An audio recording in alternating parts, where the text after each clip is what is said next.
So, for me, I talk about crypto being the triple play.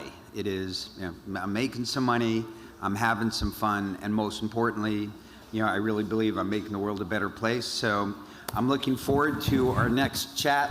I'm going to do a fireside chat about using NFTs to make the world a better place. So let's give a big hand to our panel.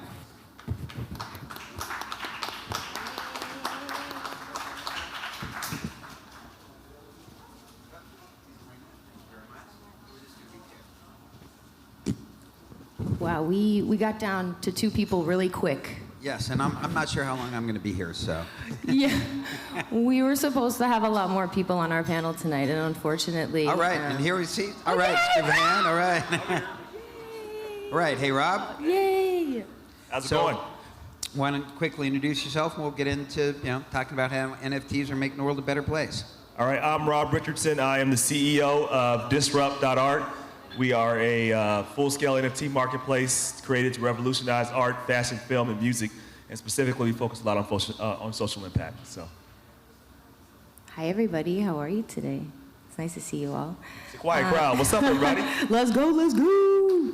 Okay, yeah, of course. Okay. There we go. I see Tony out there. I see some homies. Okay.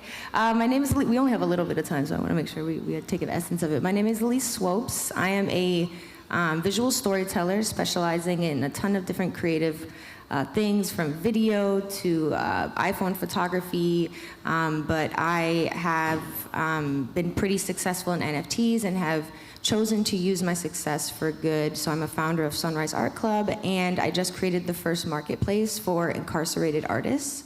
So I'm really excited to talk with you guys today. Wow, for incarcerated artists, that sounds super interesting. Why don't we start talking about that a little bit? Yeah, sure, why not? So the project was really in culmination of, we all kind of shifted in 2020, to be honest. If you weren't rethinking your life and what your purpose was, I don't really think it shifted you as much as it should have. But in 2020, I was really rethinking, like, how do I want to, change the world, in a way that actually makes solutions and not creating problems out of things. So I connected with a cousin of one of my best friends who's incarcerated. His name is Top Notch, and he's an author, actually a published author, and he writes when he's in prison. And we have just talked back and forth for a couple years now, and he pitched to me that I should have a show with some of his friends who are incarcerated in my CryptoVoxels gallery, because I sent him some screenshots of it, and I have 3 floors in my CryptoVoxels gallery. So the first floor is a gallery. The second floor is affirmations that I wrote. So if you want to come and reset and recenter yourself, because crypto and Web3 is so fast, you can go there and reset. And then the third floor is educational. So if you don't know anything about crypto or about NFTs, you can go to that floor and learn some information. And then the fourth is a really serene area where it's a pixelized garden almost. We can go up there and breathe and meditate. And so that's persistent, not just there for so that was initial thought. We were like, we're gonna show it in this gallery. So we ended up creating its own gallery in CryptoVoxels. We created an entire marketplace just off that one idea that he had, because he really was like, let's just do this thing. And I was like, well, let's expand it. Let's make it, forever. And at least forever, as much as we destroy the prison industrial complex. But that's a whole other conversation. Good luck. And so, and how do you gauge success of that? So we actually just were funded by Drifter Shoots, who is a really, really wonderful photographer. He also was incarcerated, and he was incarcerated almost a little bit of a year ago. Yeah, our incarceration rates in the United States are 5x the second country. Yeah. Well, no, we're the first. No. I'm saying we're first. Yeah, but by 5x. It's not like the second country is close. Yes. We're number 1 at that, yeah, unfortunately. Because I'm pretty sure there's a lot of money in it.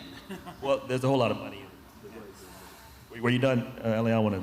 Okay, no, I would. So to your point, we do a lot with returning citizens, and so we have a project actually with the rapper entrepreneur Jim Jones called Badass Bears, which actually mints today at 3 p.m. So yeah, BADAZZ bears.com. And what we're going to do here, so part of my background very quickly.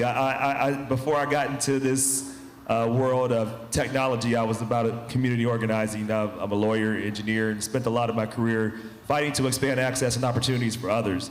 Right now, I see our criminal justice system as, I think, the single biggest civil rights issue we have going on in our time right now. To speak a little bit to it, we have 5% of the world's population, but 25% of the world's prisoners. Put this in perspective, we have more people in prison than China. Hold that thought. The United States, with a third amount of people, have more people in prison than China, right? And a lot of them are there nation. for like selling weed. Yeah, I mean, it's an incredible stat, and it's a horrible stat. And to the point of what Swopes is working on and what I'm working on, there are a lot of creative, talented, intelligent people whose time, energy, and resources are being wasted that could be put towards helping more people, creating more economy. But instead, we have decided as a nation that it's more important to find ways to lock up people that maybe just need drug treatment. So what we're doing, because this story, and I'm gonna bring it to why we're doing this here with Disrupt Art and why we're doing this with Badass Bears. So Disrupt Art is a whole full-scale marketplace that focuses on things like this and social impact. We have this one project, and Uncle Ricky is the uncle of Jim Jones, who spent a lot of his time in prison and actually envisioned these bears. And so due to that story, we knew that there were more creatives and others, and we wanted to highlight their stories. So 2% of our net profits works with the Reform Alliance, the largest criminal justice organization here in the United States, because we want to work, I think, use this power of NFTs to get back to what we originally created this thing for, was a better way for us to connect, to really create community. I think we've gotten lost a little bit in terms of all of it's become about how do I get 10x, 3x, 20x, and understand that you get that by creating value, you get that by creating community. And so we're really getting back to that in this project in Disrupt Art, and having this, I'm not as successful yet, so we're putting a lot in there, put a lot of time and effort into that. But we're putting our hope and our expectations that people will want to see something that can be both fun but also impactful. Well, so yeah, big hand for that. And you know, you were talking about it for me. So I'm all about community, and I've been thinking deeply about community since 2003. And to me, community's about everyone. When it works, it's an ecosystem where everyone gets more out of it than they give. And it doesn't necessarily have to be about money, right? But I mean, people, changing people's lives, helping people's lives, you know, people can derive obviously massive utility from that. Yeah, I mean, I completely agree with that. Because at the end of the day, money is just an extension of trust, right? So money is showing you when you're willing to put your resources, it's saying that you trust something to happen. And it can be beyond just, I want to see a return. It's that I believe in what this organization and community is doing. So to answer the question in terms of where we're at now, I think for us to really have scalable impact as a community, we need to also make sure we are bringing in people and making the process easier. So the reason why we went, and you know, I go back and forth on the decision every day, but we're on an alternative blockchain. But part of the reason, and the main reason we did it, is because it's very easy for people to get an NFT that are not like true believers that do this every day. We have to remember, we have a community here, but it's still a very, very small portion of the world. And so I believe it has to be very easy for people to onboard them, to participate in this process. And then once we get them in, we can get them down the rabbit hole. But I think we underestimate how difficult it is for people who are not native to the space to really get involved. Yeah, I mean, obviously, even onboarding. How do you try even to address onboarding?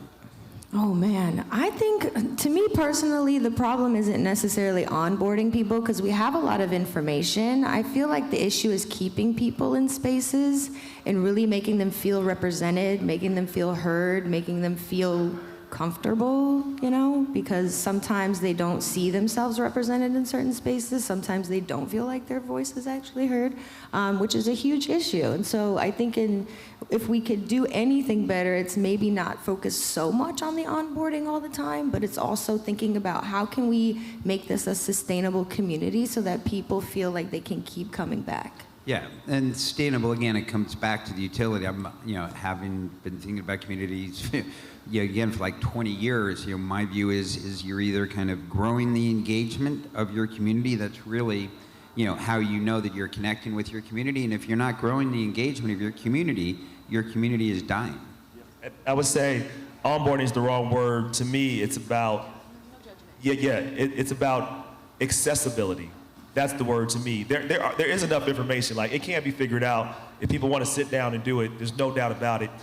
I don't think most people will, though. Like, most people are not going to go through, the 8-hour tutorial that is going to take for you to, because that's at least how long, if you're honest, to get a beginner knowledge, to jump in, that you need to know at least how it's currently designed within the current ecosystem.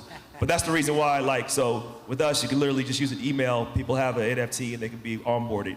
I believe in onboarding people through experiences and activations is the way to do it, because I don't think onboarding is a scalable strategy. So I don't even think that's I agree with you. There's enough information out there. I just don't think the average person overall is going to go through all those steps. Even though the information is out there, it's definitely there. Yeah, For sure. Until we become as easy as this to use, nobody went to school to learn how to use this. We picked it up and got massive value. I think we're on our way there, and that's when we go mainstream. And so, this is, we're talking about, the potential equalizer is the name of it, so that's why a lot of people were here. And, you both, had great opportunities to talk about your projects. What other projects that you see out there who you think are really using NFTs in interesting ways to, make the world a better place?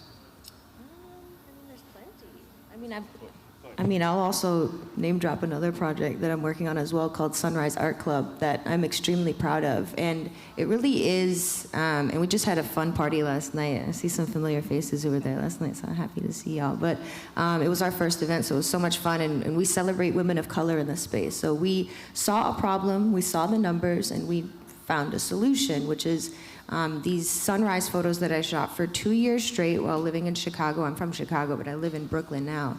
But I shot these photos for 2 years straight of the same location, but just a different sunrise every single day. And on sunrise.art, we have those for auction every single day since January 1st for 24 hours. So we've had a 365 NFT project that is dedicated to funding women of color projects. So we are right now working with an artist named Alyssa, who's unbelievable, but she's never made an NFT project before. So we created a mentorship curriculum pretty much to mentor her, to fund her, and to really support her throughout that process. And we're also right now still looking to hire a women of color developer so that we can also mentor her, put her through that process, pay for that process, and really educate her and onboard her again to that word, because it's more solution-based for us versus that, the hanging word of onboarding. It's like, how can we really make a difference? So I'm not sure if you've heard, there's something called Brain Trust. It's a decentralized talent network. They have the Brain Trust Academy, and it's for engineers. So right now there's a waiting list of 50,000 engineers who want to become part of the collective, and Fortune 500 companies or anybody else can come and say, here's a project, and so they want to train, new people. So that could potentially be an outlet, right? How do we grow the numbers? Yeah, I think another project by Nyla Hayes is her Zigazoo. I think I might be saying it wrong, but she has an app built in to help kids onboard, because we have to meet people. I think we have to meet people where they're at, not where we are. And so I think that app does a good job. It really structures it in a way that people are used to, and then bring them into Web3 versus bringing Web3 to people and saying you have to learn how to go do this, go do that, because I don't think, again, that's a scalable model to come. So that's one. I'm sure there's other projects. Belong.net is an interesting project that uses apps to connect current NFT projects. So I met the founder there last night, actually a few nights ago. I think what VaynerMedia is doing, because the way that group communicates is very effective. They communicate NFTs in a way that people understand what it is without making it overly technical. I think we have to do everything in our power to make this non-technical when we're speaking to people, because at the end of the day, like, people don't know the technology behind email, but they know what it does, right? So that's the same way we should approach NFTs. Like, people play Xbox but don't know how the wires intersect. Nobody knows that. Yes, so how does this work? I don't know how this works. People don't know how the iPhone works. They just know what it does and how it works. And so I think our process of talking about NFTs has to also be less, we're the cool kids, you can't get in that, no, this is as accessible to you as it is to anybody else, and this is how, and then finding ways to onboard people. So, one of the things we're gonna speak in front of P&G, and what we're gonna do is literally airdrop everybody an NFT, because all they have to do is sign up, get an email, and we'll send them an NFT. And doing those type of things, and people are like, oh, it's this easy, versus it being this thing that we make it out to be like only people that have this level of skill have. Now, there is some skill sets, but at the end of the day, it can't be learned, and we want to present it in such a way where we meet people where they are. I just think that's really important. Yeah, and so, continuing on with that thought, where are people? How do you communicate, with the community? So generally, when I talk to people and tell them what an NFT is, I just tell them it's just like your email. Your email's a digital fingerprint. I'm saying, like, okay, one-on-one's one thing, but you're trying to... So what we'll do is, again, we'll have activation. So when we have an event, what we'll do is we'll have everybody say, you can sign on at disrupt.art, you will sign on, and then we'll tell them, we have your email now, and we will now give you an NFT. Another quick example. Yeah, so still email. Right, it's email, right. We work with the brand, and this brand wanted to Are do you stuff. using a decentralized email service? Yeah, no. But we are using a decentralized wallet. So then what it'll do is it'll connect to the email, and then it'll allow you, if you want to take private keys to also make that completely decentralized. But we allow the user to determine what they want versus saying they want completely centralized or decentralized. And I think we have to make it lowering so it's useful. Lowering the bar. Correct. So, Elise, what words of wisdom do you have to share about connecting with the audience? I think connecting with the audience is as simple as expressing yourself as much as possible, whether it's on Twitter or social media or in Discord or, having application processes where you're looking for someone specifically to assist. Not that long ago, Sunrise Art put out an application for women of color to show at a showcase that we're showing today, actually, in Brooklyn. We have 30 women showing, but we had over 200 applications. So that, to us, was already kind of a bank to say, hey, we can work with these artists maybe later on. Now we have more women of color that we know we can, reach out to. I mean, that to me specifically is really what building community is about. And you're really doing it like one by one. Baby steps, really. It's all about baby steps to me, truly. And if I honestly, if you ask me what I'm working on, I will tell you I don't know, because I'm really focused on this talk right now. And then you'll think about lunch later. Exactly. I decide what I want to eat when I want to eat it.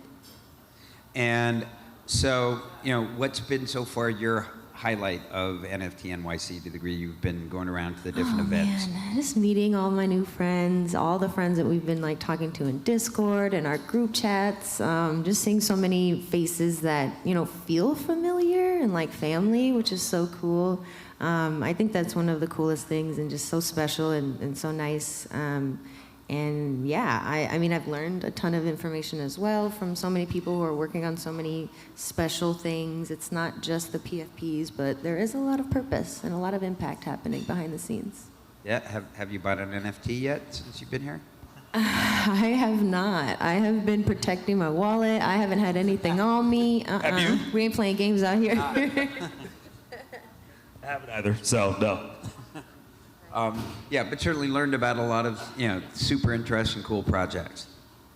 And met lots of cool people. And is this your first? No, I was here. It's my first time on stage, but the last one was my first one. And so it's, the best part is actually not the conference. It's actually meeting people outside the conference. Yes. That's not surprising. So same point, just really meeting people IRL. And, we've been, although we've now kind of getting past post-COVID, that was both a traumatic and growing experience for a lot of us. And I don't think we've fully appreciated what that's probably done to the human psyche. And I know for me, I met a whole new set of community that I didn't even know. And there are people that I hung out with more pre-COVID than I don't as much now. So I think, COVID it's like, it really reset time. It's one of those, I think it's going to be one of those forks in history that are going to change a whole lot. That was part of why NFTs picked up. And so now being able to connect with all these people that we've only had like online relationships with, just quick funny story, every time I meet anybody, they always think, I guess I have a podcast, I'm like short or something. So like, they think I'm like 5'10", and I'm 6'5". They're like, oh my God. So that's always funny to get that as the first reaction. Yeah, right. And I had people who wouldn't even ever turn their Zoom on for whatever reason. They didn't feel comfortable with their Zoom. Then you really have no idea what they look like. No, you really don't. And but we have to just get back to remembering that all of our technology is about enhancing the human experience. Right, yes. At least that's what it's supposed to be about. And I think if we keep that in mind, there's so much power with with what NFTs can be done with not only decentralization. I think the power of decentralization is not decentralization. So I'll say something controversial. It's the fact that you can connect people in a way without others interfering as much. That's the power, right? So innovation moves better when people can connect without interference. And so we're seeing the next evolution of innovation, and how we shape that matters. And I want to make sure that we are not recreating the same models that are in Web 2 that existed prior.